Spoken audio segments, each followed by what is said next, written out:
සෑම දෙයකටම කාලයක් තියෙනවා. අපි ඉක්මන් වෙලා දෙයක් ලබා ගන්න කොච්චර උත්සාහ කළත් නියමිත කාලය තමයි අපිට හම්බෙන්නේ.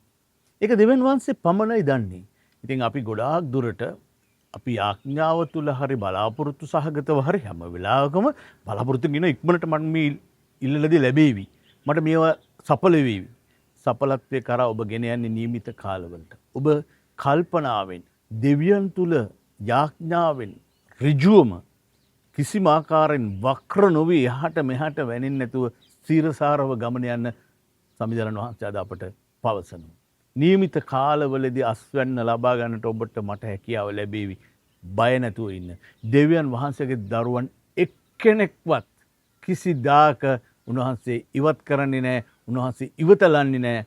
උන්වහන්සේගේ ආදරය නිරන්තරයෙන්ම තියෙනවා. ඒක අද්දුටුයි.